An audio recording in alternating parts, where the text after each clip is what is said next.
Este capítulo es gracias a Cactus Cuerna, nuestra primera colaboración y primer patrocinador. Si quieren seguir apoyando este proyecto, por favor vayan a visitar sus redes. En Facebook están como Cactus Cuerna, pueden comprar directamente al DM o pueden escribirle un WhatsApp. Su WhatsApp viene dentro de su página de Facebook. Y bueno, dentro de este episodio vamos a dar dos códigos exclusivos. El Cactus 30 para que les ofrezcan un 30% de descuento en toda su tienda.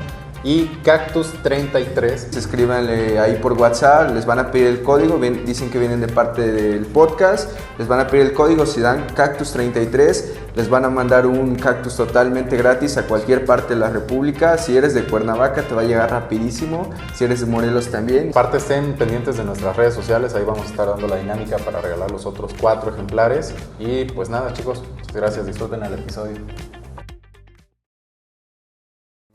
Y bueno, primero nos queremos disculpar por dejar tanto tiempo sin grabar. Es el primer episodio que grabamos después de como 2 meses sin grabar. Empezamos el año un poquito flojos, pero ahorita pues nos acompaña el doctor Gustavo del CIDC. Nos gusta empezar platicando un poquito sobre la vida de nuestros invitados, no tanto en la parte profesional, o sea, claro de la parte profesional, pero también de la personal. Si pudieras dar como una breve introducción ahora sí que de tu vida. Rodríguez, sí, ¿no? exacto, un resumen express desde dónde naciste hasta cómo llegaste exactamente a este momento. Ok, entonces, bueno, yo soy Gustavo Rodríguez Alonso, yo soy oriundo de aquí de Morelos, soy morelense, de los pocos morelenses que hay en Morelos. Yo nací en un municipio agrícola del estado que se llama Yautepec y crecí la mayor parte de mi infancia en una zona rural, muy rural. Pues yo no tuve televisión hasta como más o menos los 7, 8 años, pero eso me obligó a buscar atención en muchas otras cosas, por ejemplo, centrar la atención en las plantas, en los animales, en pues distintas cosas que había ahí alrededor. Hice mi educación primaria y luego la secundaria ahí mismo en Yautepec. La secundaria particularmente en este sistema que en México se conocen como telesecundarias, en donde pues por las distintas cosas que había en el municipio no teníamos suficientes docentes y entonces había un profesor que atendía a cada grado, pero se apoyaban con las clases televisadas. Así fue, digamos, mi educación básica. Luego, cuando llegué a la preparatoria, mi padre me insistió mucho para que saliera de Yautepec y me viniera a Cuernavaca a estudiar, entonces vine a estudiar aquí la preparatoria y eventualmente desde ahí llegué a la universidad. Yo estudié en la preparatoria 1, que pertenece a la Autónoma del Estado de Morelos, y después cuando me tocó hacer la elección de la carrera, la ciencia no pintaba, digamos, en mi elección de carrera profesional. No era como que uno se despertara diciendo, quiero ser científico porque me voy a hacer rico siendo científico. Me interesaba mucho el periodismo, entonces las cosas que tenían que ver con comunicación, con, pues sí, acercar las noticias a las personas. Desafortunadamente no hubo manera de estudiar periodismo por diferentes razones, entre ellas que no existía, y me parece que sigue sin existir en Morelos una escuela pública en donde puedas estudiar periodismo. Y pues por distintos azares del destino terminé escogiendo una licenciatura que me llamó la atención, entre otras, porque tenía el nombre más largo de todas las opciones que había en ese momento para ingresar a estudiar, que era la licenciatura en ciencias con área terminal en bioquímica y biología molecular. O sea, era un chorizote, ¿no? Y entonces dije, bueno, a ver, esta cosa ya, vamos a sacar la ficha. Fui aceptado a la universidad, me enamoré mucho de la carrera, especialmente en el primer semestre, porque empezamos a trabajar con distintos proyectos. Por supuesto que no teníamos, digamos, los fundamentos científicos para entender papers o artículos publicados de ciencia, pero nos obligaron a plantear problemáticas, a buscar soluciones y a proponer soluciones desde la ciencia. Y entonces me di cuenta que hacer ciencia y hacer periodismo se parecían mucho en el sentido de que uno va tras la verdad y luego comunica las cosas que uno encuentra. Y ahí fue como empecé a encontrar paralelismos entre lo que uno hace desde la academia, digamos desde la investigación científica, y lo que a mí me interesaba hacer como proyecto de vida, que en aquel momento era estudiar periodismo. Luego estas dos cosas se juntaron en la divulgación científica, que combina bastante bien ambas cosas, y desde entonces he estado pues tratando de hacer mi camino en la investigación, pero también en la comunicación y popularización de la ciencia. Súper. Me parece muy curioso cómo es que, o sea, ahorita nos cuentas que no sentiste como tal el llamado de la ciencia desde muy pequeño, pero sí hay muchos casos puntuales, ¿no? En donde a lo mejor puede resultar en quererse dedicar a lo mejor en el conocimiento, o sea, de estar leyendo, no sé, por ejemplo, me comentabas que no tenías acceso a televisión, pero que eso también te obligaba mucho explota la curiosidad mucho en los niños. De hecho, a mí se me hace algo bien curioso en la parte de la divulgación, porque cuando tú quieres acercar la ciencia a los niños, a las personas que en un futuro van a ser los futuros profesionales de nuestro país, del mundo, es algo complicado en primer lugar porque es un concepto un poquito, pues, muy amplio, ¿no? Dedicarse a la ciencia, es un poquito, ¿cómo comunicas qué es ser un científico? Entonces, precisamente es difícil escuchar a un niño de pequeño decir, o al menos en mi caso, no sé si de donde nací era muy poco común en particular, no escuchaba a nadie decir, quiero ser científico. Decían, no, bueno, quiero ser astronauta, pero ya era algo muy puntual, ¿no? Pero como dicen, quiero ser científico, ¿científico de qué, no? Entonces, a mí, una de las... la verdadera alma de la ciencia para mí nace en la curiosidad, en preguntarse por qué las cosas son como son y seguir un método estricto que nos lleve justo a la verdad, ¿no? Como lo comunicabas. ¿Me puedes platicar un poquito cuál es para ti la importancia de la divulgación? O sea, ¿por qué es tan importante hacer divulgación en la parte científica? Ok. Desde que somos humanidad, desde que nos empezamos a integrar en sociedades cada vez de un mayor número de miembros, de personas, nos hemos enfrentado con un montón de cosas que nos dan miedo, con un montón de cosas que nos obligan a cuestionar qué es lo que sucede, ¿no? Y las explicaciones para eso han sido varias, desde crear algunos mitos fundacionales, algunas cosmogonías y cosmovisiones, hasta, si lo vemos ahora, pues ya un aparato académico científico que tiene un sistema de testeo, de estar probando nuestras diferentes hipótesis, pero siempre estamos enfrentándonos a la incertidumbre. Esta incertidumbre que nosotros hemos tenido que, digamos, controlar, que entender, que dominar desde que somos humanidad, es básicamente lo mismo que sucede con los niños, ¿no? Los niños cuando son pequeños tienen mucho miedo, tienen miedo de la oscuridad, tienen miedo de ambientes desconocidos, tienen miedo de explorar. Por supuesto que las cosas que nos hacen caminar hacia la incertidumbre tienen que ver, como bien mencionas, con la curiosidad. Lo mismo que hace que los niños aprendan nuevas cosas. Cuando los niños son curiosos, cuando empiezan a desdibujar esa frontera entre las cosas que conocen y no conocen, pues vamos caminando hacia la adquisición de nuevos conocimientos. Hay paralelismos grandes entre, digamos, el desarrollo de la civilización y más o menos el desarrollo cognitivo de las personas, ¿no? Particularmente en las infancias. Eventualmente existió ya, digamos, la institucionalización de este pensamiento en el cual ya tenemos un esquema riguroso en el que planteamos una hipótesis a partir de una observación y luego tratamos de demostrar o más bien de refutar esa hipótesis para saber si es una hipótesis robusta o no. Esto no toda la gente lo hace, digamos, estaba yo dibujando unos paralelismos entre los niños que van creciendo y cómo eso se parece a cómo hemos avanzado como sociedad, pero en algún momento las personas tienen que adquirir ese conocimiento científico que les permita discriminar cuando una idea es correcta de cuando no, cuando una idea tiene bases sólidas de cuando no. Desafortunadamente ahí se nos atraviesa algo que en algunos casos es muy nocivo, y es nuestro sistema educativo. Entonces todos los niños son curiosos, por naturaleza los niños son curiosos, y quien haya tenido niños en casa sabe que andan gateando y le meten los dedos al apagador y andan, los niños siempre están a punto de morirse. Y eso es porque son muy curiosos, se van acercando a cosas, ¿no? En el caso de los niños, cuando llegan a las edades de escolarización, poco a poco les vamos limitando ese ejercicio de la curiosidad. No puedes hacer esto, no puedes hacer aquello, tienes que estar sentado. Y la manera en la que los educamos es más a base de memorización. Tienes que aprenderte esto, tienes que aprenderte aquello, la fórmula del área del triángulo es tal, pero no racionalizamos, no entendemos de forma completa, digamos, por qué son así, por qué la fórmula existe como existe. Y eso obliga a que el niño vaya apagando poco a poco su curiosidad.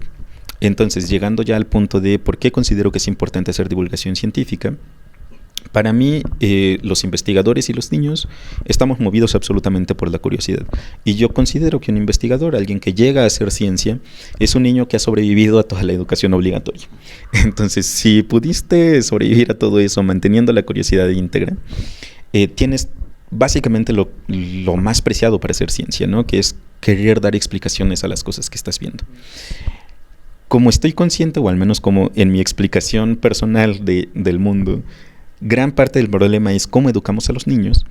También hacer divulgación me permite acercarme a ese público que eventualmente tendrá que elegir una carrera y que en alguno de los casos elegirán una carrera científica, pero incluso si no, necesitan despertar su pensamiento crítico, ¿no? Eso nos va a salvar de un montón de cosas. Y entonces, ¿de qué manera hacemos esto? Pues trabajando directamente con los niños. ¿Por qué es importante?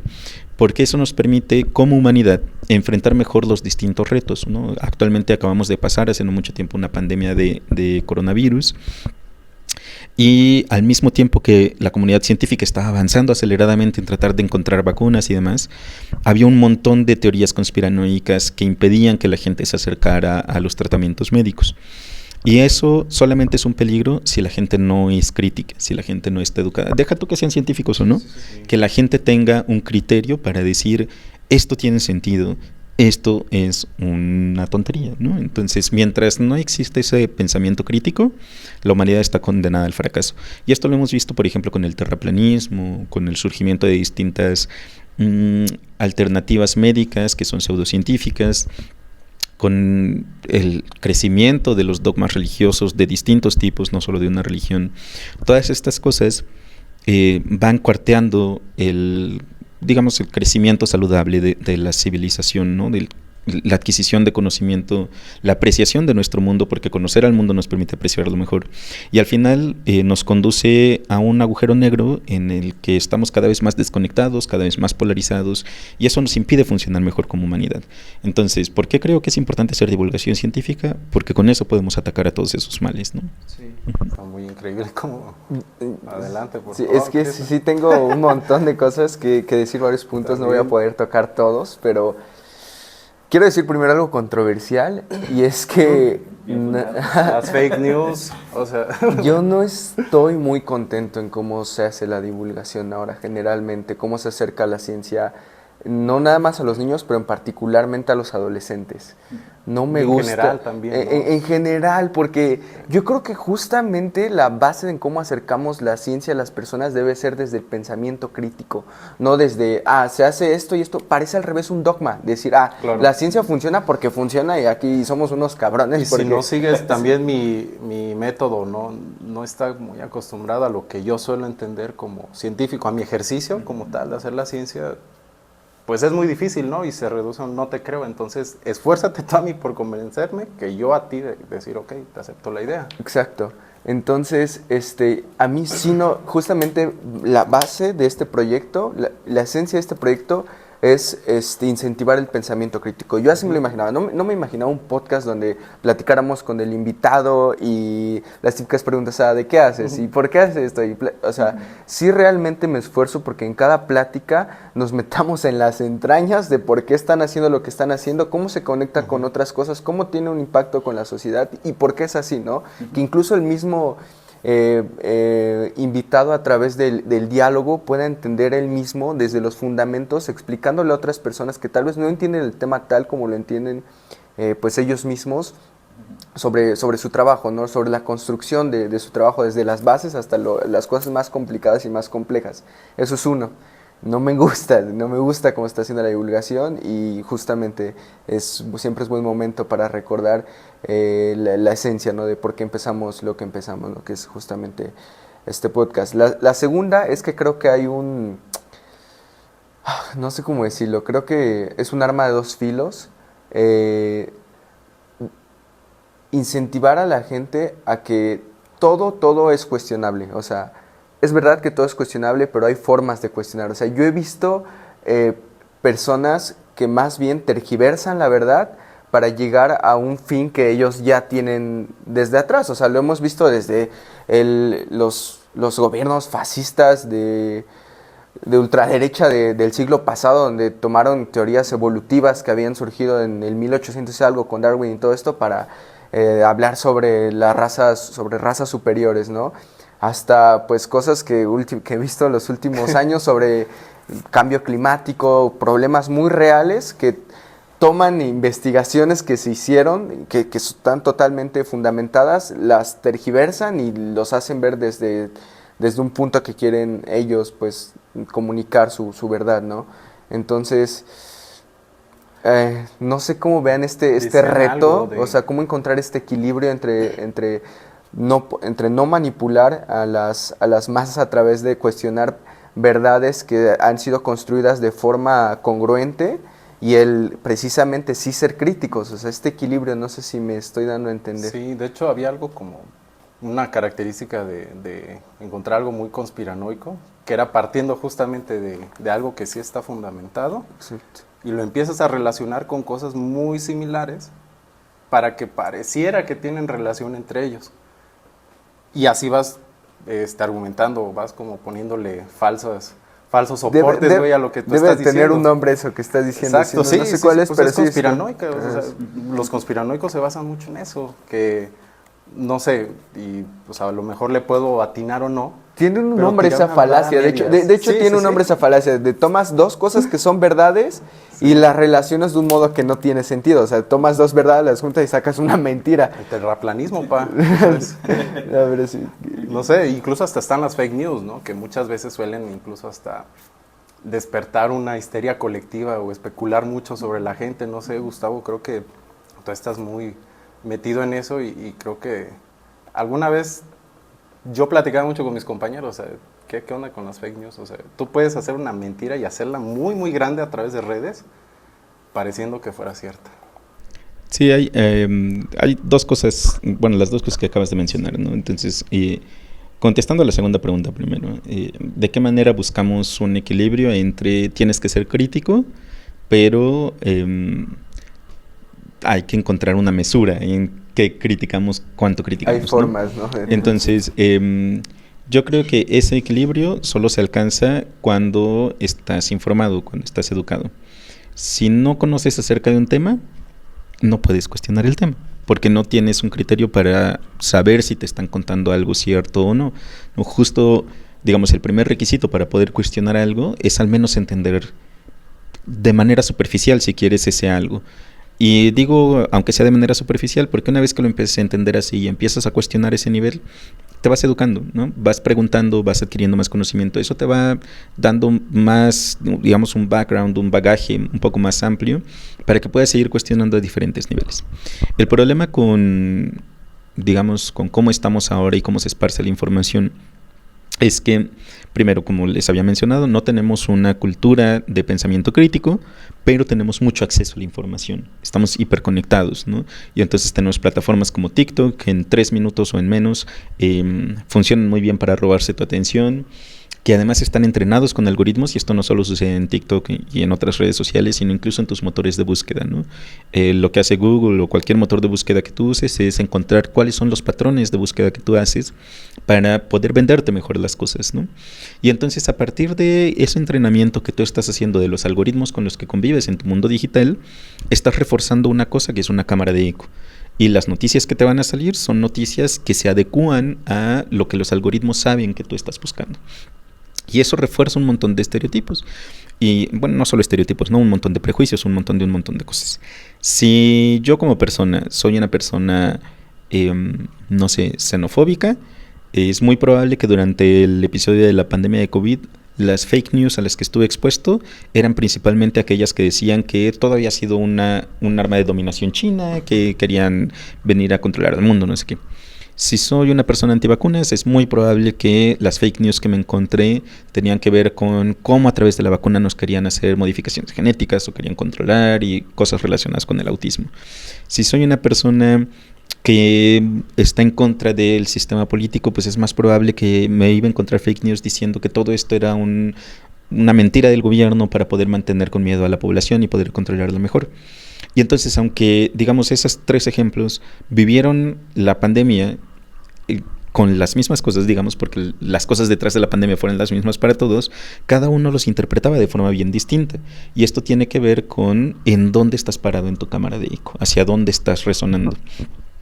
Lo que nosotros hacemos, lo que nosotros buscamos desde la academia y eventualmente desde la divulgación científica, es de nuevo despertar ese pensamiento crítico. Si no existe ese pensamiento crítico que tiene que partir de al menos un mínimo de información, no podemos discriminar qué sí es cierto y qué no es cierto.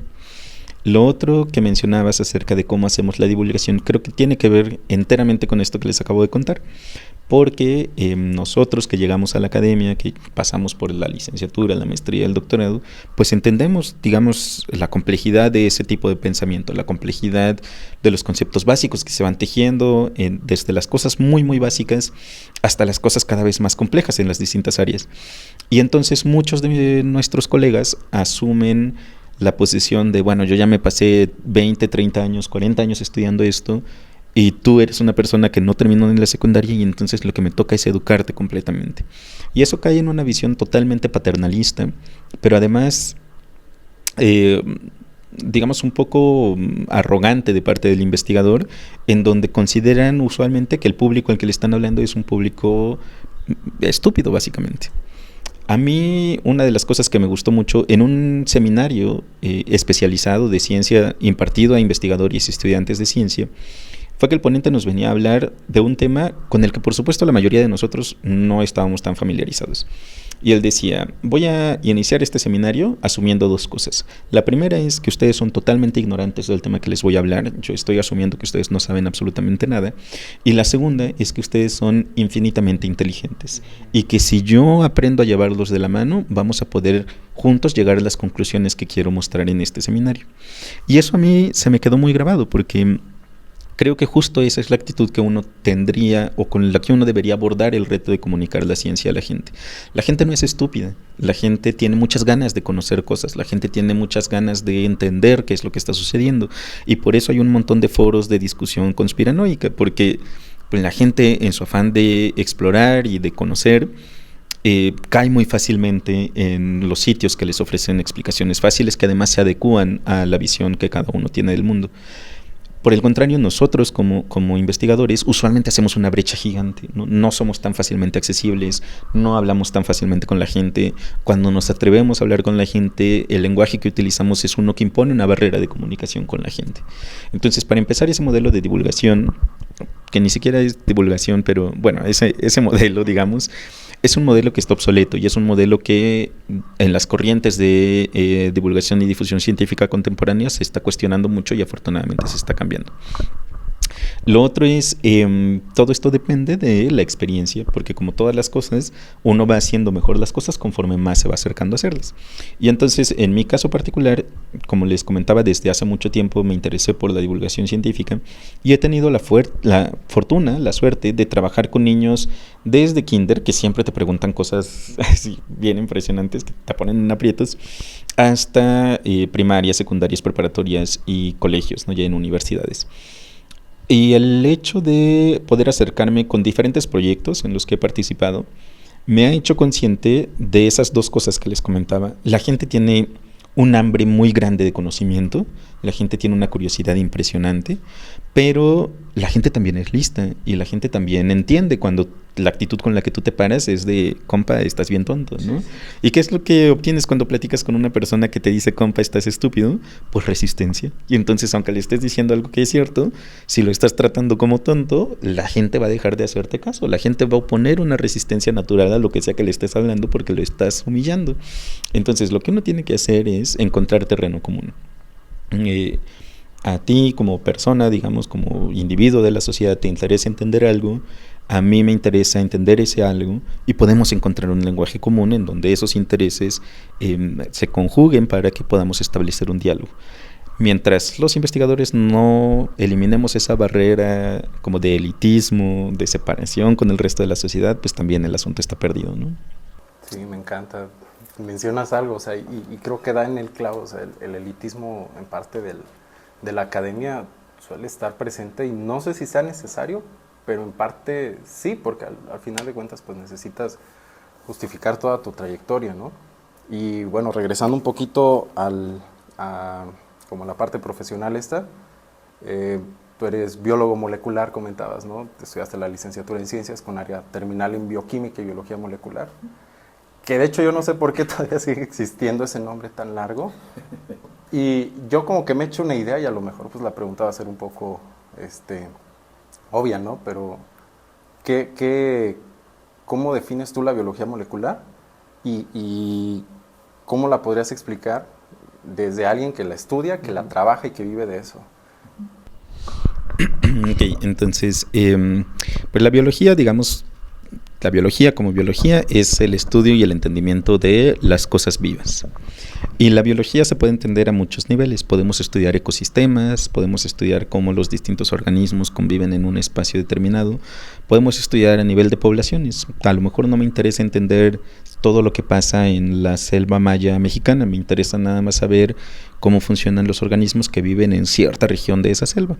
Y así podemos ir bajando cada vez más. A lo mejor ya no me interesan todos los organismos, me interesa solamente un organismo. Y esos organismos están hechos de células, ¿no? Entonces a lo mejor no me interesa entender todo lo que hace el bicho completo, me interesa tal vez solo estudiar cómo funcionan las células que están en su cerebro, cómo funcionan aquellas que están en sus ojos o aquellas que están en su piel. Y a lo mejor tampoco me interesa entender todo lo que hace que una célula sea una célula, sino los componentes todavía más básicos, incluyendo proteínas, ácidos nucleicos como el ADN o el ARN, algunos azúcares y demás. En la biología molecular, nosotros estamos de la célula para abajo. Entonces lo que volteamos a ver es justamente esas moléculas que componen a lo que eventualmente será una célula y cómo las diferentes interacciones entre esas moléculas controlan un montón de procesos celulares que finalmente controlan un montón de procesos a nivel del organismo que eventualmente controlan un montón de cosas a nivel ecosistémico, ¿no? Entonces eso es lo que para mí es la biología molecular, es tratar de entender interacciones a nivel de moléculas de sistemas biológicos, ¿no? Y ahorita ya lo dije muy técnico, pero básicamente era eso, ¿no? Voltear a ver cosas que suceden de la célula para adentro, tratar de entender cómo se relacionan todas esas cosas y explicar cómo todas esas interacciones tienen efectos de la célula para arriba. Eso está súper. También, No, adelante, termina. También mencionabas que, bueno, esto es un poquito como o me estoy adelantando, pero tú te fuiste por el lado meramente de la biología molecular. A su vez va de la mano con la bioquímica, te interesa la parte, no sé si la parte de tu vida que creciste en un ambiente agrícola llama tu atención con las plantas, o cómo fue que tú decides irte sobre ese lado de las plantas.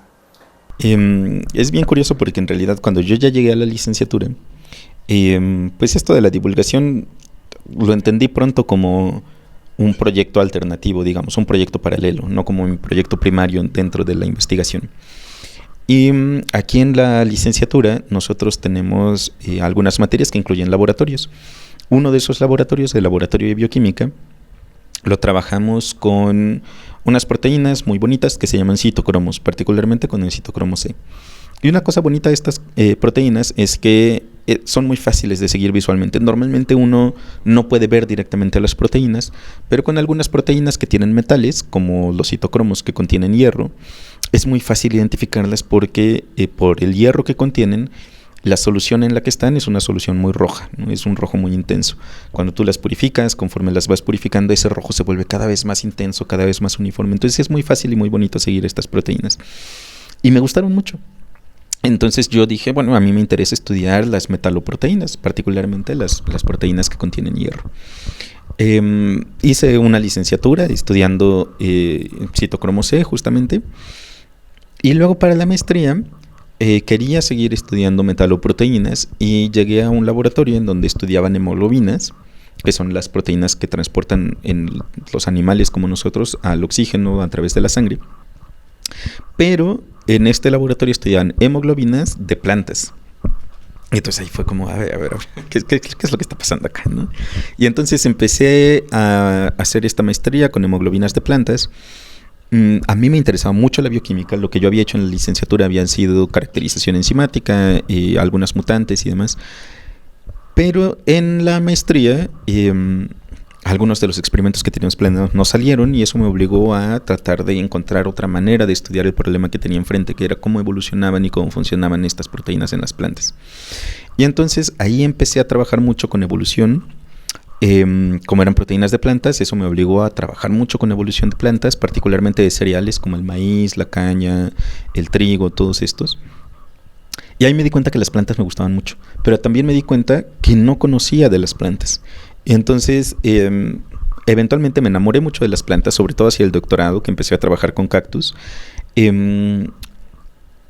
me hice consciente muy pronto, creo, de que si a un niño le preguntas, no sé, le pones diferentes logos de marcas, te los reconoce fácilmente. Pero si le pones diferentes plantas, casi no te sabe decir el nombre de ninguna, ¿no? Sí. A mí me pasa mucho que no me doy cuenta de, y esto lo comento mucho siempre que salgo y tengo la oportunidad de hablarlo, digo, yo no me doy cuenta de cuál es un ficus con un árbol normal, o sea, que es de esos que están en la calle. Sí. Soy medio ignorante con eso. Eso nos pasa a la mayoría de las personas y tiene un nombre, ¿no? Está clasificado como plant blindness o en español lo llamaríamos ceguera de las plantas. Y es un problema que nos afecta, digamos, como humanidad, porque a pesar de que sin tener ningún contraargumento, las plantas son fundamentales en nuestra vida, a diferencia, por ejemplo, de las marcas de, no sé, de papitas o de lo que sea que los niños reconocen. A pesar de que entendemos de manera racional que las plantas nos dan comida, nos dan oxígeno, nos dan techo, nos dan textiles, prácticamente cualquier cosa que nosotros hacemos en nuestro día a día tiene un componente derivado directa o indirectamente de plantas, ¿no? Los medicamentos, la ropa, la casa, hasta el transporte, ¿no? Un montón de estas cosas. Y lo entendemos de manera racional y sabemos que las plantas son bien importantes. Pero es eso, las plantas, una nube verde ahí que es indistinguible. Y no es lo mismo tener a un musgo que a un helecho que a un pino, ¿no? Entonces, aunque las plantas como concepto es un concepto vago así, en realidad tiene un montón de distintas implicaciones y de distintas formas de biodiversidad impresionante. Algo que a mí me gusta mucho de las plantas es que nosotros que somos organismos pluricelulares tenemos un montón de distintos tipos celulares. Las plantas también tienen, pero aprendieron por un camino evolutivo diferente. Surgió la pluricelularidad en el linaje que dio lugar a los animales y luego aparte la pluricelularidad en un linaje que dio lugar a las plantas. Y aunque ambos tenemos un montón de cosas en común, eso refleja la diversidad corporal que hay entre los que vemos en los animales y lo que vemos en las plantas. Cuando nace un animal, un mamífero particularmente, el bicho que nace es en esencia un adulto en miniatura, ¿no? O sea, nosotros vemos un bebé y tiene sus 2 patitas, cada patita con sus 5 dedos, sus 2 manitas, sus 2 ojos. Y cuando lo veamos como adulto, si no le pasó nada feo en la vida, va a seguir teniendo sus 2 patitas, sus 2 manitas, sus 2 ojitos. Con las plantas, ¿no? O sea, con las plantas uno puede ver una planta recién germinada, va a encontrar ahí unas hojas muy pequeñas, pero es difícil, a partir de solo ver esa planta germinada, tratar de imaginarse cómo va a ser la planta adulta, ¿no? Podría ser un pino, o podría ser un roble, o podría ser cualquier otra cosa. Y eso es porque las plantas son muy plásticas. A lo largo de la vida van van generando nuevos órganos, que es algo que no hacen los animales, excepto los ajolotes y algunos otros que pueden regenerar órganos, ¿no? En general las plantas sí saben hacer eso y los animales no. Y todas esas diferencias están controladas por procesos moleculares. A mí me interesa mucho el desarrollo de las plantas y particularmente me interesa cómo esas plantas controlan sus procesos de desarrollo para enfrentar condiciones que son cada vez más comunes, pero tristemente también adversas. Por ejemplo, la sequía extrema, cómo contienden con la aridez, con el exceso de radiación ultravioleta, un montón de estas cosas, ¿no? Pero bueno, entonces, digamos, me fui enamorando así a lo largo de mi carrera académica de las plantas y les comentaba que en el doctorado trabajé con cactus, entonces ahí ya me fui acercando a estos ambientes que son desérticos o semidesérticos y uno piensa en los desiertos como lugares áridos, como lugares hostiles, sin vida o con muy poca vida, pero en realidad cuando ya estás en el desierto y cuando ves cómo funciona el ecosistema, te das cuenta que hay un montón de interacciones ecológicas, un montón de diversidad de la que no somos conscientes solo porque no estamos acostumbrados a pensar en esos sitios, ¿no? Pero pues todas estas cosas existen ahí, no las entendemos mucho porque justo no hay muchos investigadores que se hayan dedicado o que nos dediquemos activamente a estudiar lo que sucede en esos ambientes extremos. Y bueno, así llegué a las plantas y así llegué particularmente a los ambientes desérticos o semidesérticos. Justo, de hecho, algo platicábamos con Misa, que esto que acabas de decir es muy acertado, o sea, piensan que los ecosistemas áridos o desérticos no tienen vida y como tal son muy inertes ahí, ¿no? Pero ya cuando te metes incluso a ver el estudio del suelo, está la parte esta de la microbiota que está, bueno, sí podría ser, los organismos que están viviendo en el suelo, sí, hay una gran diversidad y también esto interacciona con la planta y tiene mucho que ver también en parte de sus adaptaciones, ¿no? Entonces, bueno, no sé, también eso le confiere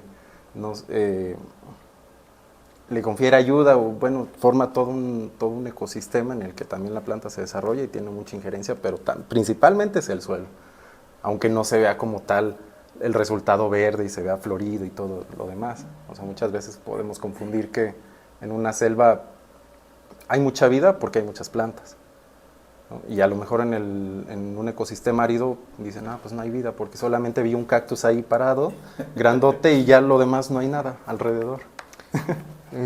Yo quiero hacer una pregunta un poquito más puntual justamente con este tema de los ecosistemas áridos y semiáridos.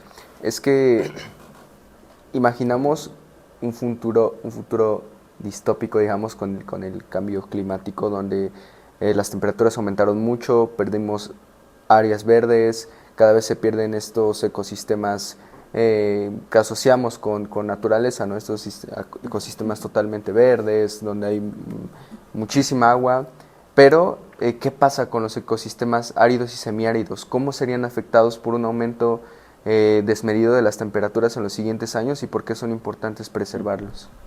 Ok, entonces voy primero para acá con los bichos. Sí es cierto que las interacciones que hacen las plantas con la microbiota, con la comunidad de bacterias y de hongos que existen en el suelo, es súper importante, ¿no? Y pueden ser interacciones positivas o negativas. Existen microorganismos que son promotores de crecimiento vegetal y hay asociaciones, por ejemplo, que las plantas hacen con hongos que les permiten explorar una mayor superficie del suelo y por lo tanto tener mayor acceso a recursos, ¿no? A minerales y demás. Pero pues también existen patógenos de plantas, ¿no? Entonces la planta tiene que tener un mecanismo para decidir si el bicho con el que estoy interaccionando ahorita es amigo o enemigo, ¿no? Entonces es como, ¿eres fan o hater? Entonces tiene que encontrar una manera de saber cuál de los dos es. Justo estas interacciones en algunos casos permite que las plantas tengan también resistencia a algunos tipos de estrés y sí existen bien documentadas algunas interacciones entre especies de microorganismos y de plantas que confieren a la planta cierta resistencia a la sequía. Entonces, en este escenario en el cual nuestra temperatura media global está aumentando anualmente de a poquito, como que uno siempre dice, bueno, ¿qué va a pasar en 20, 30 años? Pero pues en realidad la pregunta es ¿qué está pasando ahorita? Porque ya estamos viendo cambios asociados o como consecuencia del aumento global de la temperatura. Y lo que vemos es que incluso las poblaciones de plantas que creíamos que podrían resistir muy bien a los sistemas áridos, por ejemplo los cactus, están en declive. Entonces, si nosotros comparamos la diversidad y el número, el tamaño de las poblaciones de cactáceas y de otras plantas que están asociadas a desiertos, lo que vemos es que hay una disminución del tamaño de estas poblaciones, que resulta más o menos contraintuitivo, porque uno pensaría, no, pero pues entonces los ganadores van a ser los cactus porque todo se va a desertificar. Y resulta que, pues sí, cuando el cactus es adulto, pues resiste muy bien a la sequía, pero el asunto es que llega a ser adulto, los cactus crecen muy lentos. Entonces, el aumento de la temperatura global lo que está haciendo es que las plantas, los cactus muy bebés, no sobrevivan, no se logren establecer y entonces pues ya no llegan a ser adultos y la población está decayendo. Eso sucede para un montón de distintos linajes de plantas. En la mayoría de las proyecciones que se han hecho a partir de simulaciones, lo que vemos es una aridificación del territorio, principalmente conforme nos vamos alejando del Ecuador, y la ganancia, digamos, de diversidad vegetal en zonas cada vez más australes o más boreales, no muy al norte o muy al sur. Entonces, México particularmente vive con estrés hídrico desde hace ya varios años, y ese estrés hídrico significa que tenemos poca disponibilidad de agua, ¿no? Esa poca disponibilidad de agua se va a ir haciendo cada vez más severa en los años siguientes. Y a nosotros aquí que estamos en Cuernavaca, localmente ya nos afecta, ¿no? Cada año hay manifestaciones de diferentes personas en diferentes colonias porque no tienen abasto suficiente de agua. Eso que nos está pasando ahora, pues va a seguir pasando y se van a seguir acumulando los efectos de esa poca disponibilidad de agua.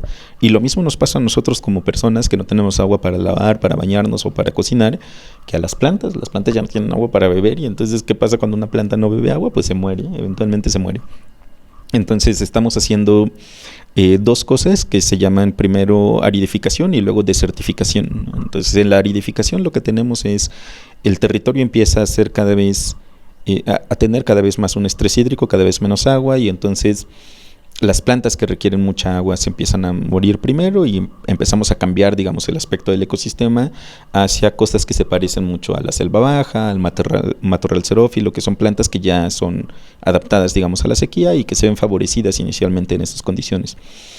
Pero eventualmente llegamos a la desertificación, en donde toda esa diversidad, incluso de aquellas plantas en las cuales creíamos que estaban bien adaptadas, pues alcanzan también a morirse. Y esto tiene que ver con la escala temporal en la que sucede el cambio. O sea, no es lo mismo tener una desertificación a lo largo de varios cientos de años, que a las poblaciones de plantas y animales les da tiempo de irse adaptando, de ir evolucionando con el cambio del ambiente, a hacerlo en una escala de 5 o 6 años, en donde el cambio es tremendo y pues no te alcanza para hacer nada, ¿no? Ni para juntar reservas. Bueno, eso es lo que pasa, digamos, en estas zonas que somos tropicales y subtropicales. Si nosotros caminamos más al norte o mucho más al sur, lo que vemos es el deshielo de glaciares, ¿no? Y entonces hay superficies de tierra que estaban cubiertas por hielos permanentes, hielos perennes, que empiezan a derretirse, y eso implica una mayor disponibilidad local de agua, y por lo tanto, como hay exposición de la tierra o de la superficie terrestre, digamos, y un aumento en la disponibilidad de agua, pues hay un muy buen lugar para que las plantas crezcan. Y entonces hay desplazamiento de distintas poblaciones hacia las zonas más aureales y boreales, ¿no? Que habíamos dicho son las zonas más al norte y más al sur. Pues eso, un desplazamiento grande de especies vegetales, que eventualmente tendrá un desplazamiento grande de especies animales que van siguiendo a estas especies vegetales para comerlas. Y pues bueno, ¿qué va a pasar después de eso? ¿Quién sabe? ¿No? Es un tema muy, justamente, muy bastante ¿no? complejo, sí, porque los ecosistemas interactúan de unas formas que a veces ni siquiera somos capaces de entender. Es como le mueves tantito acá y no sabes que estás chingando del otro lado del mundo, ¿no? Incluso entonces, justamente, creo que de repente hay un poquito de falta de entendimiento que todos los ecosistemas son importantísimos, ¿no? Para el equilibrio en la tierra, en la Aparte vida. mencionabas que no das un tiempo como tal de que se puedan adaptar, ¿no? Las diferentes especies, y eso también me recuerda mucho a la necesidad esta industrial de tener que buscar cada vez organismos, en caso de plantas, genéticamente modificados, que sean resistentes a sequías, a la concentración de metales, a los pesticidas, ¿no? Incluso. Y, o sea, a final de cuentas, eso es otra vía, ¿no? Es una acción tomada para resolver el tema que se está teniendo de la aridez, pero también no contemplamos a veces despierta mucha curiosidad esto, ¿no? Los organismos genéticamente modificados, porque hay una controversia y tal, pero, o sea, a final de cuentas, eso es una medida viable. O sea, ¿crees que el estar buscando constantemente genes de resistencia a insultos ambientales pueda desencadenar en tener, ¿sabes qué? Ya no le sigan por ahí, mejor hay que centrarnos mejor en el ecosistema y la preservación. Entonces, a ver, vamos a empezar primero por acá, que fue el asunto de los ecosistemas funcionan como redes, ¿no? Y es una red de la cual no conocemos el patrón con el que está tejida. Entonces de repente uno ve por ahí un nudo en esa red y lo corta y resulta que se te desbarata toda la red, ¿no? Y eso ya está también muy bien documentado. Hay un caso muy famoso en Yellowstone, si no me estoy equivocando, o en Yosemite, no estoy seguro, en un parque en Estados Unidos, ¿no? De estos parques nacionales. Cuando empezaron a llegar los ganaderos, pues tenían el problema con los lobos, ¿no? Que se comían al ganado. Entonces la respuesta de las personas fue, pues vamos a hacer un exterminio de los lobos, y empezaron a hacer cacerías, empezaron a desplazar a las poblaciones de los lobos. Funcionó muy bien para el ganado porque entonces ya no tenían un depredador importante. Pero lo que hizo es que no solamente el ganado, ¿no? También los venados y otros herbívoros pues ya no tenían a esa presión de los lobos y entonces empezaban a acercarse hacia las riberas de los ríos, se comían los retoños de los árboles y al final lo que sucedió fue que se empezó a desplazar la población de árboles porque pues ya no podían germinar cerca de los ríos porque llegaban los herbívoros y se los comían. Eso hizo que algunos animales como los castores pues también se fueran porque ya no había árboles cerca, entonces empezaron a moverse también y empezaron a desplazar todo el equilibrio de ese ecosistema. Eventualmente a alguien se le ocurrió, bueno, a ver, ya tenemos un desastre aquí, esto ya no tiene cobertura vegetal, ya tenemos solo pastizales que son además muy poco fértiles, tenemos que hacer algo para remediarlo. Y entonces alguien muy sabio dijo, bueno, a ver, si todo el desastre empezó cuando corrimos a los lobos, ¿qué pasa si regresamos a los lobos? Y entonces volvieron a hacer, después de varias décadas, volvieron a hacer un programa de reintroducción de lobos a este lugar y empezaron a comerse a los ciervos y a los venados y a los diferentes herbívoros y eso permitió que empezaran a crecer los árboles cerca de las riberas de los ríos y eso permitió que llegaran los castores que además haciendo sus diques y demás empezaron a controlar incluso el flujo del río y eso permitió una recuperación muy rápida del ecosistema. Entonces todas estas interacciones complejas que de repente no vemos, ahora ya tratamos de entender a los ecosistemas. Antes veíamos cadenas alimenticias, por ejemplo, como una línea, ¿no? Así el bicho grande se come al mediano, que se come al chiquito, que se come al más pequeño. Pero ahora sabemos que en realidad todo eso funciona como una red. Y dado que no conocemos todas las interacciones, mover alguno de los elementos de la red podría tener efectos que uno no anticipa justo porque no conoce a la red. Y eso me lleva a la siguiente cosa. Dado que no entendemos cómo se controlan o cómo se conectan todos los interactores en los ecosistemas, tanto sacar elementos de ese ecosistema como introducir elementos nuevos puede tener efectos no previstos, ¿no? En el caso de la agricultura per se ya es una actividad humana con efectos negativos sobre el ambiente, ¿no? Sobre el ecosistema. Primero porque te obliga a deforestar una extensión de territorio para poder meter tu cultivo, que usualmente en las prácticas contemporáneas occidentales particularmente son monocultivos. Eso significa que solo sembramos una cosa, ¿no? Y si además lo que estamos metiendo es un monocultivo de cosas que están modificadas genéticamente, estamos introduciendo elementos que no necesariamente se encuentran en ese ecosistema y que tampoco sabemos controlar de manera eficiente, ¿no? Entonces ha habido casos también de compañías, luego voy a llegar a los dilemas éticos, pero digamos, algunas compañías que se dedican al desarrollo de transgénicos y que como tal, pues lo que hacen es patentar el desarrollo de este transgénico, tenerlo protegido, digamos, por derechos de propiedad intelectual y derechos comerciales. Y pues son plantas, entonces ¿cómo se reproducen las plantas? Se polinizan. Entonces algunos de estos genes modificados pues, se van a heredar a través del polen. El polen vuela buscando otras plantas para polinizar. Bueno, no es que las esté buscando, pues, pero digamos es la manera en la que funcionan las plantas. Y entonces eventualmente uno podría encontrar el transgen en plantas similares que estén viviendo cerca de donde metimos al organismo genéticamente modificado. Esto hace que la compañía haya hecho demandas sobre campesinos que no siembran sus transgénicos, pero cuyos cultivos, por estar cerca del lugar donde sí se sembraron, ahora están contaminados y entonces son acusados como pues, personas que están robando propiedad intelectual, ¿no? Digamos, ese es un dilema ético del que podemos hablar después.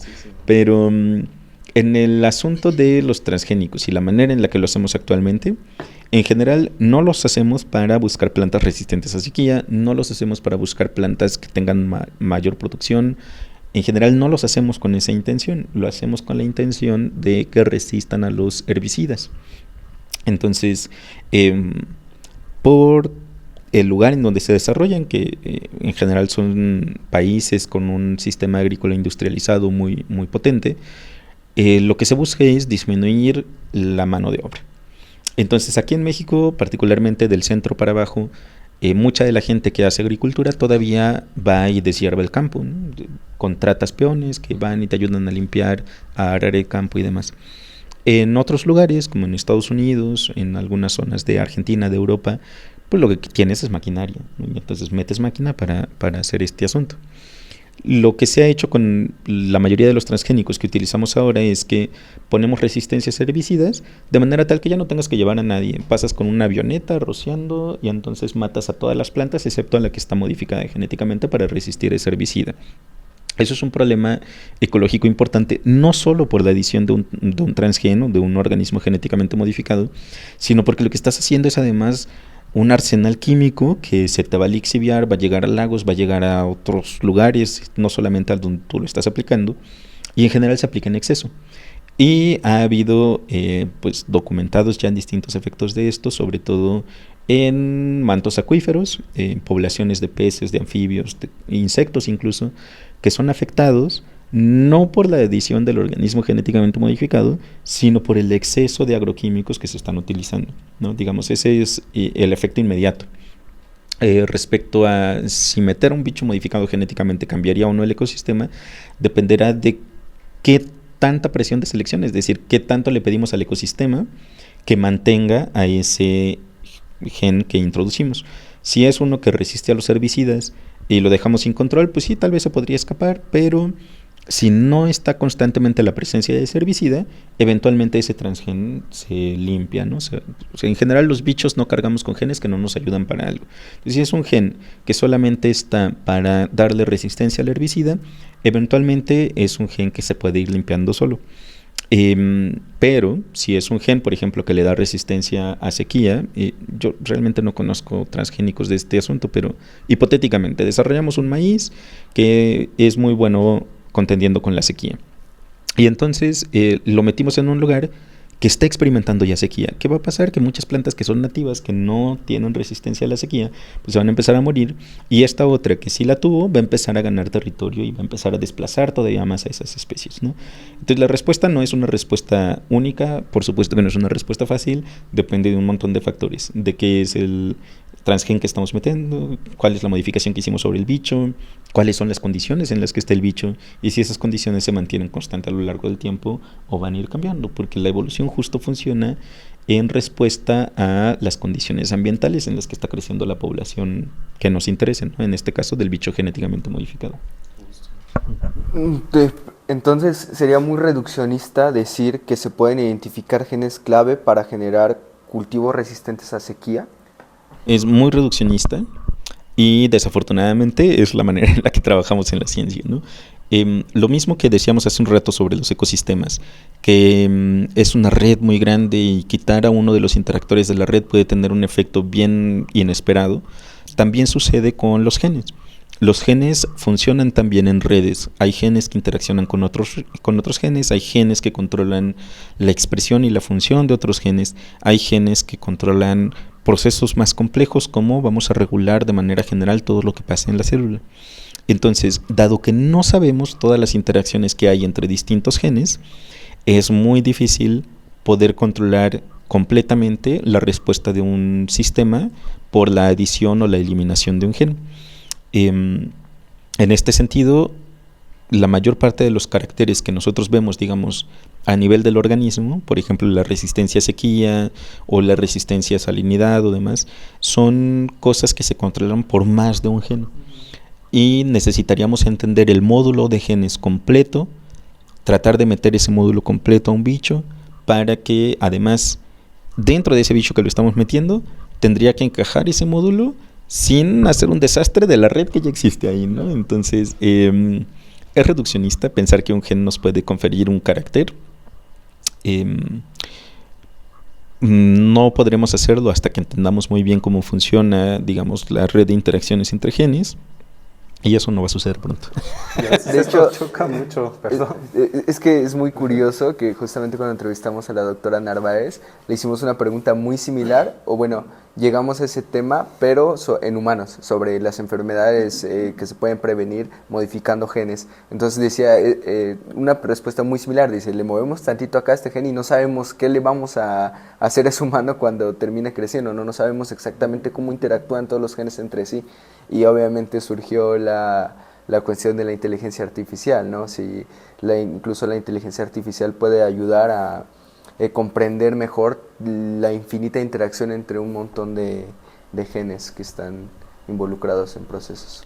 Sí nos ayudaría, Pero todas las inteligencias artificiales, al menos las que existen ahora, requieren un entrenamiento. Y las entrenamos con base en lo que sabemos. Entonces no podemos entrenar algo con cosas que no sé. A lo mejor algunas, como las que funcionan con redes neuronales, no necesitan que tú les digas cómo se conecta cada elemento. Tú le das los diferentes elementos y él va haciendo iteraciones sobre esos elementos hasta que te da una salida que se parece al sistema, la aceptas y así lo vas entrenando tú, ¿no? Por, digamos, la entrada y el efecto. Lo que pasa en el centro es una caja negra que a lo mejor no nos interesa saber cómo funciona. Pero para la mayoría de las inteligencias artificiales uno tiene que entrenar la respuesta que te va a dar ese modelo. Y la manera en la que los entrenamos es dándole la información que ya conozco. Si yo no conozco la información, pues la inteligencia artificial me puede ayudar a procesar un montón de datos y a procesar un montón de información, pero va a seguir teniendo el mismo hueco de conocimiento que tengo yo, ¿no? Que es como, pues todavía no sé cómo funcionan todas estas cosas.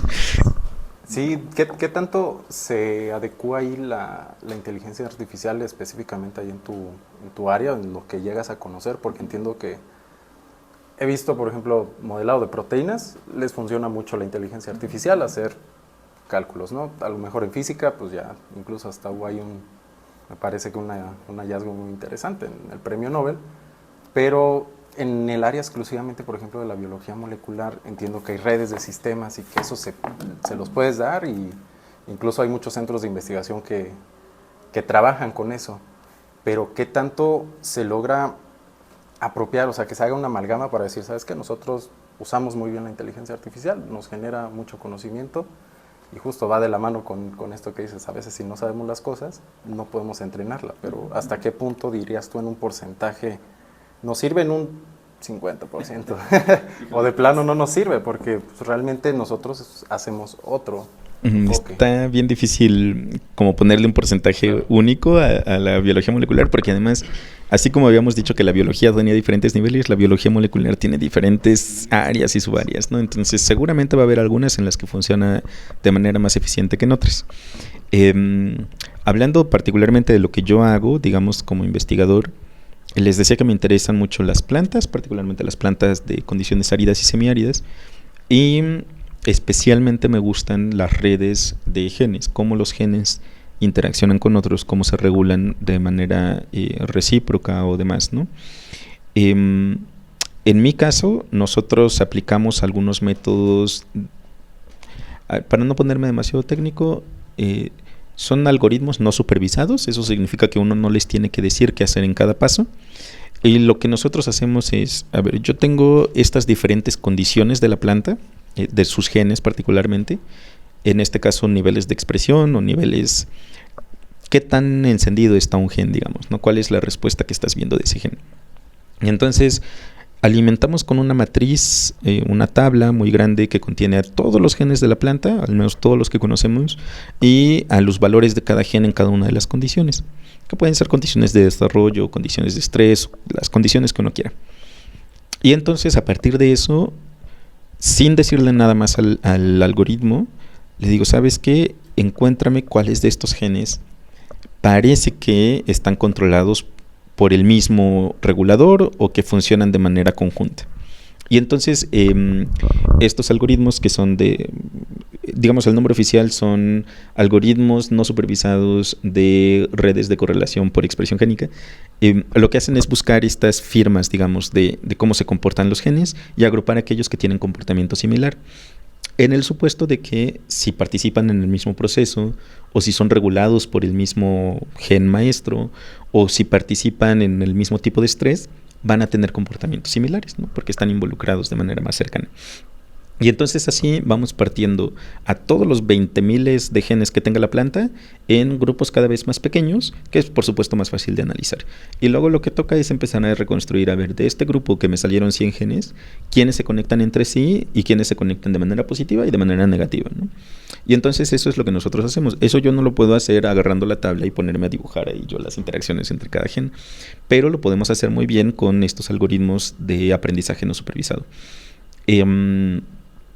Eso es, digamos, a niveles de transcriptómica, que es cuando nosotros tratamos de entender los niveles de expresión de un gen y qué tanto efecto tienen en el sistema.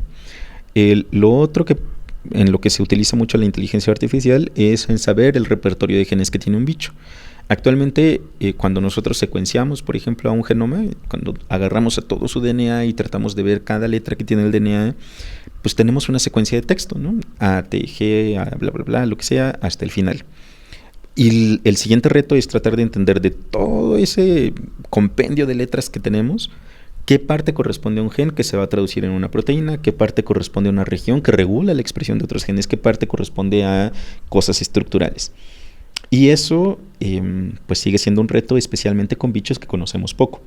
Entonces, actualmente la manera en la que lo hacemos es, bueno, yo sé que este bicho ya lo conozco muy bien, sé que tiene, no sé, 30,000 genes, pues bueno, cuando secuencio a un pariente que es muy cercano, debería esperar una cosa similar. Y entonces lo que hacemos es, en algunos casos, agarrar a todos los genes que ya tenemos, agarrar a todos los elementos regulatorios que ya conocemos, y entonces en bichos que son nuevos, por ejemplo, descubrimos una planta que es muy buena creciendo en el Ártico o lo que sea, no sé quiénes son sus parientes, y entonces hacemos la secuenciación del genoma, pero con base en las diferentes características, tanto de secuencia como de plegamiento y demás que podemos encontrar en los genes, podemos tratar de inferir cuáles son las regiones de ese genoma que codifican para distintas cosas, ¿no? Podemos así tratar de reconstruir algunas regiones regulatorias, algunas regiones que son codificantes. Eso es, digamos, a nivel de anotación de genomas, que es como llamamos a esa área. Lo otro es pasar a las proteínas, ¿no? Que es lo que hacen algunas personas cuando hacen simulación de proteínas. A partir de la secuencia de aminoácidos y de las diferentes fuerzas que ya sabemos que hacen que las proteínas se plieguen, por ejemplo, cómo un aminoácido habla con otro, cómo los diferentes aminoácidos hablan con el agua y demás, podemos tratar de predecir cómo se va a doblar esa proteína para tener su estructura final. Entonces, dependiendo de qué te interesa preguntar, hay diferentes aplicaciones de cómo la inteligencia artificial o cómo estos, pues sí, algoritmos de procesamiento masivo de datos te pueden ayudar a dar respuesta a las preguntas que te intrigan. Pero no me atrevo a ponerle un porcentaje único al asunto. Sí, de hecho, incluso hasta suele ser muy reduccionista, ¿no? Y veo que, particularmente en la biología, no sé si en otras áreas, Misael me podrá contradecir o no, y en general la ciencia no suele ser tan reduccionista a ciertas cosas, pero la biología particularmente yo lo veo mucho, en el que te dicen a lo mejor un gen, ¿no? Que te cure tal enfermedad, pues sí, pero no, hay que contemplar esto. Y alguien que quiere preservar algún ecosistema, meto este bicho, pues sí, pero no puedes nada más agarrar y hacerlo porque sí, ¿no? Entonces, bueno, ese es un punto. Y el otro, mencionabas a veces cosas que no llegamos a comprender completamente o tener una base sólida. Y esto me recuerda a una duda que yo incluso me hice, pero no tengo tan esclarecida, que es la ciencia de frontera, ¿no? Que es hasta donde nuestros conocimientos llegan, o lo que está reportado al menos, llega y no da una respuesta. Pero para ti, ¿qué es la ciencia de frontera? ¿Cómo se define? ¿Cuándo se considera que esto ya es ciencia de frontera y que ya rompe lo... Okay. Cuando lo pensamos desde CONACYT, pues bueno, la definición es la que nos diga el CONACYT, que ahora ya no existe, eso, ¿no? Ajá, ahora ya no existe el CONACYT, ahora es una secretaría. Pero anteriormente, cuando ellos lanzaron la convocatoria de ciencia de frontera, lo que había que entender como ciencia de frontera es lo que está escrito en la convocatoria, si querías aplicar a eso. Si me preguntas a mí personalmente, ¿qué consideraría yo que es ciencia de frontera? Me regresaría hacia el medioevo y cosas así, en donde cuando tratábamos de conocer al mundo, teníamos mapas. Y entonces en estos mapas dibujábamos las cosas que conocíamos. Y cuando llegábamos a la playa, cuando llegábamos al mar, pues dibujamos ahí algunas islas, algunas cosas que conocemos. Pero más allá de esas cosas, los mapas están llenos de monstruos y de un montón de cosas, ¿no? Así son los mapas de esa época.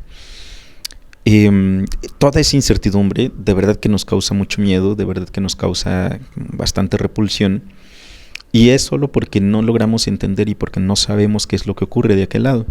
Eso nos sigue pasando. Por ejemplo, cuando una persona que no está acostumbrada a viajar en barco se sube a un barco, pues sientes el movimiento del agua. Pero como te mueves de la misma forma que se mueve el barco, si tú estás en tu camerino, ahí en tu camarote más bien, tú estás fijo con respecto al camarote porque los dos se están moviendo de la misma forma, ¿no? Entonces tú no te estás moviendo con relación al lugar en donde estás parado, pero tu oído interno sabe que te estás moviendo porque pues está percibiendo ese cambio en la inclinación.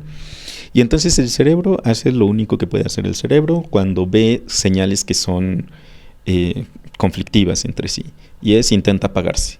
Y eso significa vamos a vomitar o vamos a tener un mareo así tremendo, ¿no? Esa es nuestra respuesta a la incertidumbre. Cuando nos acercamos a cosas que no conocemos o que contradicen las cosas que conocemos, tenemos ese tipo de sensaciones. La ciencia frontera para mí es justamente eso, acercarte a las cosas que no conocemos. Ahora, ¿cómo sabes que no conocemos? Pues porque tenemos un registro de literatura científica y sabemos a qué preguntas se han asomado los colegas, tanto contemporáneos como los que han precedido a los que estamos ahora, ¿no? Entonces, la ciencia de frontera siempre nos obliga a confrontarnos con cosas que no conocemos. Y por supuesto la frontera es diferente en cada área de la ciencia o en cada subárea de la ciencia que nosotros tratemos de explorar. Entonces, en algunas cosas, por ejemplo, en la biología molecular, seguimos tratando de entender los efectos de las relaciones entre distintos genes. Por ahí los ecólogos están lidiando con los efectos de la interacción entre distintos organismos en un ecosistema. Quienes hacen ciencias sociales están lidiando con cosas que son universales, ¿no? Sobre la definición de la identidad, que ahora está resucitando de nuevo acerca de las identidades sexogenéricas y demás, pero son preguntas que hemos tenido desde el inicio de la humanidad, ¿no? ¿Cómo sé que soy una persona? ¿Cómo sé que soy una persona distinta a la persona que era ayer?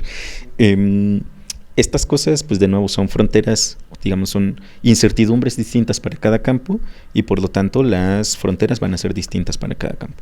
Ahora, lo bueno de las fronteras, igual que en los horizontes, cuando uno va a la playa de nuevo y voltea a ver hacia el horizonte en donde se junta el cielo con el mar, entre más te acercas, ese horizonte también se desplaza, ¿no? Y entonces es una cosa bien bonita de la ciencia. Cuando tú caminas hacia la frontera de lo desconocido, esa frontera se va desdibujando, pero te abre un panorama más grande de cosas que desconocemos. Pero la ciencia no se va a acabar, al menos hasta que comprendamos en su totalidad al universo, y eso nunca va a suceder, o al menos no. Bueno, yo pensaría que no mientras seamos humanidad, y por lo tanto la ciencia es tan emocionante, ¿no? Y entonces hay gente a la que esas preguntas les causan miedo y ansiedad. Por ejemplo, cuando éramos pequeños, seguramente pensar en la vastedad del universo y en que estamos ahí en el vacío nos causaba incluso hasta pesadillas, pero también hay gente a la que le emociona, ¿no? Entonces es como, bueno, y estamos aquí parados en medio de la nada, y entonces ¿cómo es que las cosas funcionan? Y pues justo eso es lo que nos ayuda, o en mi caso, lo que me ayuda a dimensionar más o menos esas fronteras, ¿no? Es decir, entre como ese equilibrio entre me da mucho miedo caminar para acá porque no sé qué me voy a encontrar, pero también me dan muchas ganas de asomarme a esa frontera a la que nadie nunca se ha asomado, ¿no? Y eso es lo que yo creo que es la frontera de la ciencia. Sí, requiere mucha voluntad. Y recursos. También. Sí. Yo quiero regresar un poquito a tu área de trabajo, de las cactáceas en particular. ¿Por qué son importantes estas especies, estudiarlas? ¿Cuál es el impacto que te gustaría transmitir, en particular sobre el financiamiento de este tipo de estudios en cactáceas? Okay. Entonces, bueno, los cactus son importantes de diferentes cosas, ¿no? Son tan importantes para nosotros que son un símbolo de identidad nacional. O sea, si nosotros pensamos en las plantas que tenemos en nuestro escudo, que está al centro de nuestra bandera, lo que vemos es un nopal, que es un cactus, ¿no? Entonces lo tenemos ahí ligado. Incluso tenemos dichos, ¿no?, muy horribles como, traes el nopal en la frente. Entonces los cactus son una parte identitaria de nuestra cultura como mexicanos. Pero pues a mí no me importan solo por su relevancia cultural, que es una relevancia cultural muy rica y muy interesante, ¿no? Pero me interesan mucho también porque son plantas que naturalmente han evolucionado para sobrevivir en condiciones en las que a uno no se le antoja sobrevivir, así, ¿no? Pero los cactus además tienen un montón de estrategias y un montón de diversidad. Entonces, estas plantas en los ecosistemas establecen un montón de beneficios ecosistémicos. Le dan caza a diferentes aves, a algunos mamíferos les dan de beber cuando no hay agua en temporadas largas, ¿no? De hecho, hacia Tehuacán, por ejemplo, seguramente han escuchado hablar del mole de caderas, que viene de una tradición grande que era una matanza gigante de cabras monteses, ¿no?, cabras salvajes. Y son cabras que en los tiempos de mayor sequía, de donde sacan agua, es de darle cabezazos a los cactus, partirlos y empezar a comer la médula de los cactus. Entonces, estos beneficios que ofrecen los cactus a los ecosistemas son un montón. no solamente a los ecosistemas, digamos, quitando a los humanos también. La madera de los cactus se utiliza para construir cercas, en algunas poblaciones nativas utilizan las espinas de algunos cactus para fabricar peines. Entonces, digamos, culturalmente y ecosistémicamente los cactus son bien interesantes. Molecularmente, a mí me parecen más interesantes todavía, porque los cactus son organismos muy recientes en el mundo. Si nosotros pensamos, por ejemplo, en los musgos, que son un linaje que se separó del resto de las plantas hace varios millones de años. Si le podemos poner edades, por ejemplo, diríamos los musgos tendrían ahorita unos 80 años, para ponerlo en escalas humanas, digamos. Los siguientes que se separaron fueron algunas plantas que no tienen semillas, como los helechos. Estos andan por ahí de 60, 50 años. Cuando llegamos a los cactus tendrían apenas 5 años por ahí, ¿no? Entonces son plantas muy jóvenes en el mundo. Pero a pesar de que son tan jóvenes, la diversidad que hay es bien grandota y las estrategias que les han permitido adaptarse son tan diversas que por eso puedes encontrarlos no solamente en los desiertos, porque hasta ahorita hemos hablado de los cactus en desiertos, pero también hay muchos cactus en selvas húmedas, ¿no? También hay muchos cactus en lugares en donde uno no esperaría encontrar cactus. Entonces eso nos habla de una diversidad muy grande, no solamente a nivel del organismo, sino a nivel de las bases moleculares que están en ese organismo.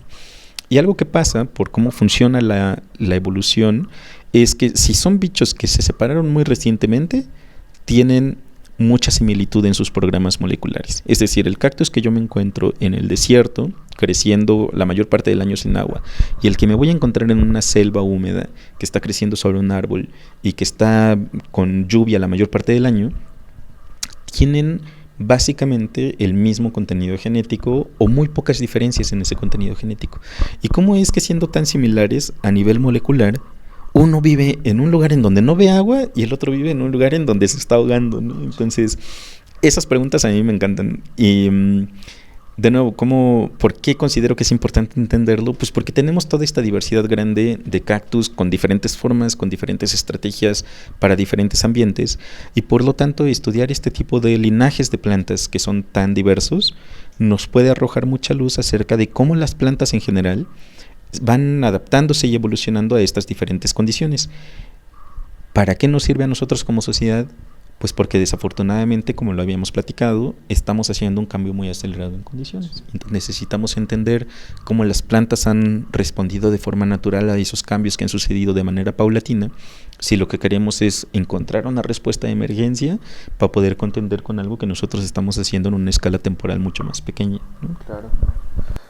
Hablando de esto, hay un tema un poquito controversial, ¿no? Y ya que tocaste como el tema cultural, las cactáceas, muchas de las cactáceas, hasta donde tengo entendido, son originarias del norte de México y el sur de Estados Unidos. ¿Cierto? Y no. Ajá, sí, porque corrígeme, porque me puedo equivocar. A ver, vamos a empezar de lo más grande a lo más pequeño. Los cactus son nativos americanos, eso sí, o sea, del continente americano. Sabemos que se originaron aquí. ¿Y cómo sabemos que se originaron aquí? Porque si uno piensa en los desiertos africanos, pues es muy probable que no hemos estado en los desiertos africanos, pero si uno recuerda El Rey León, esta escena cuando Simba va regresando a reclamar su lugar en el trono, atraviesa un desierto grande, ¿no? Por ahí el Sahara probablemente. Y no se encuentra cactus, ¿no? Los cactus no existen de manera natural en otros continentes que no sean el americano, excepto una especie que por ahí se escapó, creemos que se escapó a través de aves que se comieron los frutos acá y luego migraron y los fueron a hacer popó en otro lado y ya crecieron, ¿no? Pero solo es una especie. Todas las demás especies solamente crecen en el continente americano. Entonces, eso nos indica que son recientes también, ¿no? Se tuvieron que aparecer en la evolución después de que se separaron esas dos masas de tierra, ¿no? América, de África y Europa. Los lugares de orígenes de los cactus, o al menos lo que creemos que pasó con ellos, es que en Centroamérica y en Sudamérica empezó, digamos, la familia ancestral de los cactus. Y con el cambio climático que hubo, porque también el planeta ha tenido diferentes eventos de cambio climático, hubo un momento en el que aumentaron las temperaturas y disminuyó el CO2 en la atmósfera. Esas dos cosas contribuyeron a que los cactus empezaran a explorar nuevos territorios y entonces empezaron a caminar hacia el norte y empezaron a caminar hacia el sur. Actualmente podemos encontrar cactus desde el sur de Canadá hasta el sur de Argentina. Están distribuidos a lo largo de todo el continente americano. Y de nuevo eso implica una diversidad muy grande de ecosistemas, desde lugares que tienen selvas, por ejemplo las selvas húmedas mexicanas, o en Brasil, las selvas brasileñas, hasta lugares muy muy áridos como el desierto de Arizona, el desierto de Chihuahua. Y conforme iban explorando cada uno de los diferentes territorios, a partir de ese repertorio de genes con los que iniciaron, tuvieron que encontrar maneras de cómo interaccionan los genes en cada uno, que les permitiera, en cada uno de los ambientes, que les permitiera irse adaptando para sobrevivir a las condiciones a las que iban creciendo, ¿no? Producto de esas cosas desarrollaron lo que conocemos como suculencia, ¿no? Los cactus son en general gorditos, pachoncitos y tienen mucha agua en su interior. Tuvieron que reducir sus hojas, entonces perdieron las hojas y las convirtieron en espinas. Como ya no tenían hojas, y en las hojas es en donde se hace la fotosíntesis de las plantas, pues tenían que fotosintetizar en otro lado. Entonces toda la maquinaria de fotosíntesis la pasaron a la epidermis que cubre al tallo, ¿no? Digamos. Todas esas adaptaciones sucedieron en una escala de tiempo bien cortita en tiempos geológicos, ¿no? Entonces justo es esa gran diversidad y esa gran versatilidad de programas moleculares la que me interesa a mí de los cactus, ¿no? Digamos. Pero entonces se podría decir que son originarios de Centroamérica. Sí, el Centroamérica y el norte de Sudamérica, es ahí donde nacieron. Que justamente mi pregunta es que se sabe que por, hasta donde tengo entendido, gracias al estrés hídrico, algunas especies de cactáceas producen ciertos psicotrópicos como la mescalina, sí, que están muy relacionadas justamente con culturas de Centroamérica, incluso con pues algunas del norte de América. ¿Crees que es importante preservar este tipo de cultura o se ha hecho bien en, digamos, censurar este tipo de prácticas? Y también, pues, si puedes platicarnos un poquito de cómo, por qué es importante evolutivamente hablando la producción de este tipo de psicotrópicos para las especies. Entonces, considero que es importante conservar este conocimiento. Creo que es absolutamente importante, ¿no? Esa es la respuesta a tu primera pregunta. ¿Por qué considero que es importante conservarlo? Porque, como decíamos hace un rato, las diferentes poblaciones humanas hemos tratado de dar explicación a los diferentes procesos naturales de maneras muy diversas. Y aunque algunas puedan tener, digamos, mayor respaldo o mayor congruencia con las teorías que tenemos ahora en la ciencia como verdaderas, todas las interpretaciones nos ofrecen una riqueza muy grande, ¿no? Entonces hay por ahí un poema de José Emilio Pacheco, si no me estoy equivocando, que se llama Cuando una lengua muere. Es un poema que está escrito en náhuatl y él habla acerca de cómo las diferentes lenguas, especialmente las lenguas originarias de los distintos países, cuando desaparece el número de hablantes y eventualmente desaparecen todos los hablantes de una lengua, lo que estamos perdiendo son diferentes ventanas para explicar al mundo. Entonces, el conocimiento que nosotros acumulamos y que los pueblos originarios han acumulado para entender al universo es un conocimiento valioso. Quizá no es el conocimiento más congruente con la rigurosidad científica a la que estamos acostumbrados, pero no deja de ser valioso. Los seres humanos no vivimos solo a partir de hechos, también tenemos una dimensión de apreciación artística, de apreciación estética. Todas estas cosas enriquecen nuestra visión del mundo. Y tener esa diversidad de explicaciones y tener esa diversidad de saberes, lo que nos hace es encontrar también una diversidad y pluralidad de personas, y eso nos hace menos propensos, cuando uno reconoce esa diversidad, nos hace menos propensos a diferentes conflictos solo por creer que la otra persona es diferente, ¿no? Que es algo que también estamos viendo con un montón de conflictos bélicos desde los albores de la humanidad hasta ahora. Si uno no reconoce la riqueza de las diferentes culturas, esos conflictos son cada vez más frecuentes y también cada vez más despiadados. Por otro lado, asunto de tenemos a un compuesto, la mescalina y otros psicotrópicos que son utilizados por diferentes culturas, y si está bien regularlos o no, pues bueno, es que también hay que entender que son parte de una cosmovisión completa. Lo mismo que decíamos acerca de los genes o de los organismos en un ecosistema, son interacciones que uno no entiende completamente, y cuando uno no entiende de manera completa las interacciones, los efectos que tiene de alterar al sistema pueden ser inesperados. Y entonces, digamos, como parte de la posesión de conocimiento de una cultura, considero que es absolutamente natural y permisible que se siga utilizando.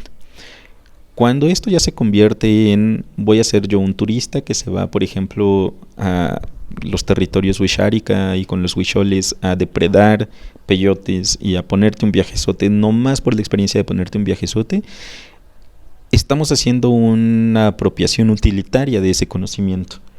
Eso no me parece correcto, eso me parece que sí está mal y eso sí debería regularse por las diferentes implicaciones, porque lo que estamos haciendo es no solamente introducirnos a una cultura que no es la nuestra, que no entendemos, apropiarnos de los conocimientos o de algunas prácticas, ni siquiera de los conocimientos, solamente de algunas prácticas para un beneficio meramente personal y hedonista, ¿no? Eso me parece a mí atroz. Eso no, yo particularmente considero que eso no debería ser permitido.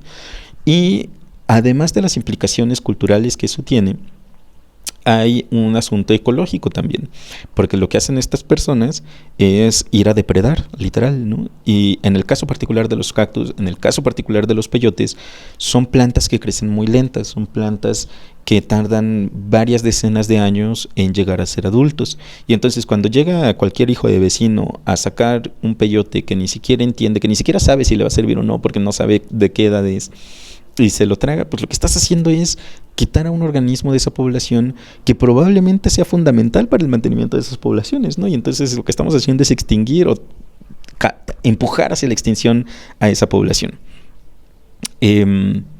Ahora, si todas estas cosas pasan, pues ¿por qué pasan? Digamos, ¿por qué biológicamente ocurrió que a una planta se le echaron las ganas ahí de hacer psicotrópicos, ¿no? O sea, por supuesto que la planta no estaba pensando en, ay, vamos a evolucionar una mescalina para poder darle un viajezote a estos, ¿no? Así, no era esa la intención. De hecho, pues la evolución funciona sin intenciones en ese sentido.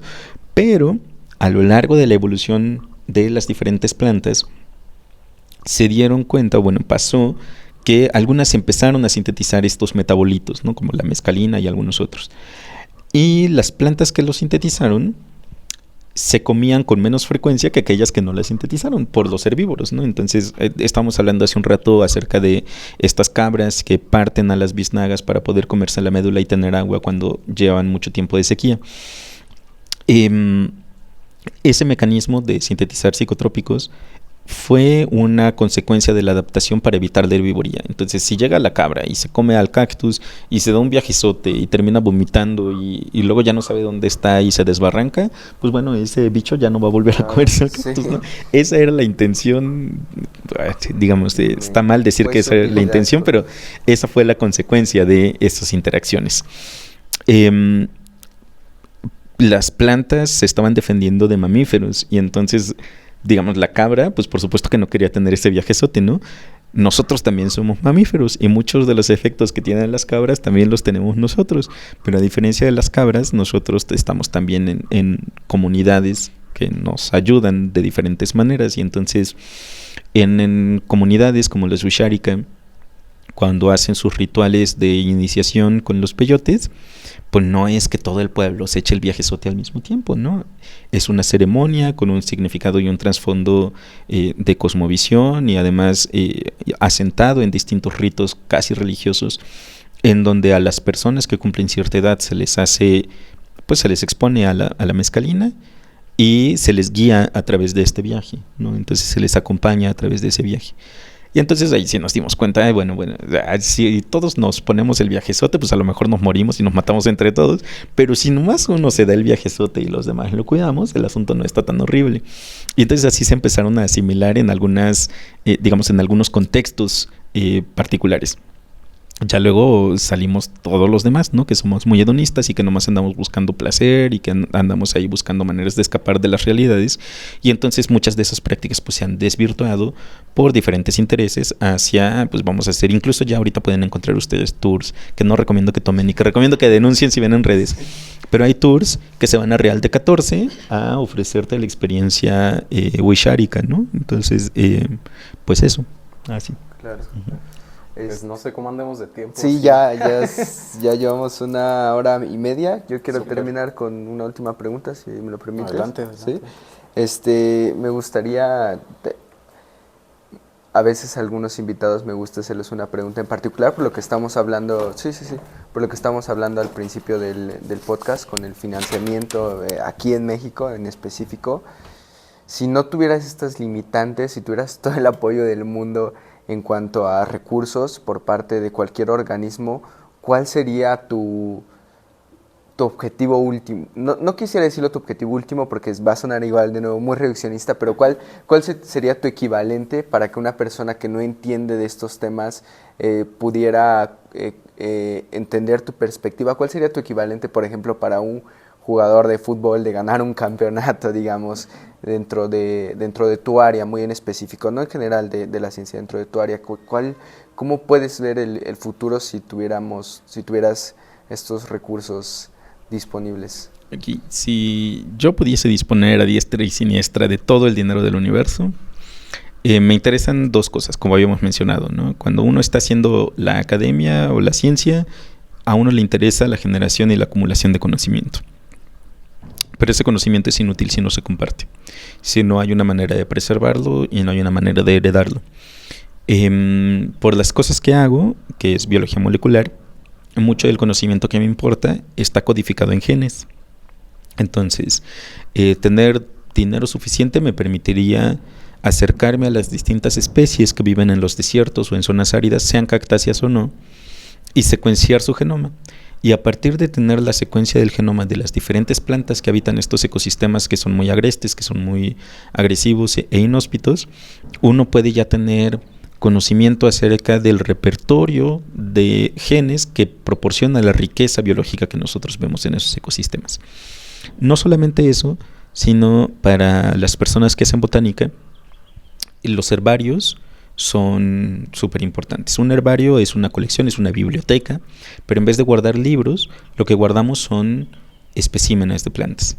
Entonces preservamos a estas plantas, las prensamos, las desecamos y las conservamos bien etiquetadas, incluyendo de dónde salió, o sea, dónde fue colectada, algunas descripciones de en dónde vivía, cuáles eran las plantas que estaban cercanas. Toda esa información que contextualizaría a la información genómica. O sea, sí me interesa mucho el genoma, pero ese genoma no me sirve si yo no lo entiendo en el contexto en el que está, ¿no? Que era una de las cosas que estábamos hablando. Entonces, me interesaría tener una biblioteca gigantesca de genomas de plantas que viven en el desierto, pero además una biblioteca física de partes de esas plantas que viven en el desierto, junto con toda la información asociada para poder contextualizar a la información genómica. Con esas dos cosas uno puede jugar y hacer un montón de ejercicios, incluyendo, si yo ya sé cuáles son todos los genes que hay o ya sé toda la secuencia del genoma, puedo tratar de inferir las relaciones entre esos genes para explicar que este bicho crece en el desierto. Y eso se puede con poder de cómputo. Entonces también parte del dinero se podría utilizar en una infraestructura de cómputo de alto rendimiento para poder entender la cantidad masiva de datos que tenemos. Y pues saben, además, todas estas cosas que a mí me interesa estudiar, como habíamos mencionado, tienen pues distintas aplicaciones en el futuro, ¿no? Entre ellas, tratar de entender cómo estos mecanismos de adaptación le han permitido a la planta sobrevivir en condiciones inhóspitas. Y por lo tanto, esto nos permitiría también educar a la gente y decir, la riqueza que uno ve en el desierto, de la que a veces uno no es consciente, es necesaria para que nosotros como humanidad podamos enfrentar los mismos retos a los que estas plantas ya evolucionaron. Ok, pues esperemos que el resto de lo que te queda de carrera, que espero que sea muchísimo, puedas lograr esto o hasta más, ¿no? A los que se quedaron hasta acá les agradecemos un montón por escuchar todo el capítulo completo. Recuerden que si nos quieren apoyar, vayan a escribirle a nuestro patrocinador. Si quieren saber la dinámica, vayan al inicio del capítulo, ahí está cómo va a estar la dinámica. Vamos a dar muchos regalos. Y bueno, algo que quieras decir para despedirte. Pues nada, muchas gracias por la paciencia y cualquier cosa que necesiten discutir sobre plantas de ambientes áridos o semiáridos, pues me pueden contactar a través de nuestros hosts del podcast. También ponemos ahí, si tienes redes, las dejamos ahí. Ok, les paso los datos, ahí los tendrán en la pantalla o en la descripción del episodio. Súper, muchas gracias. Muchísimas gracias. Gracias a ustedes.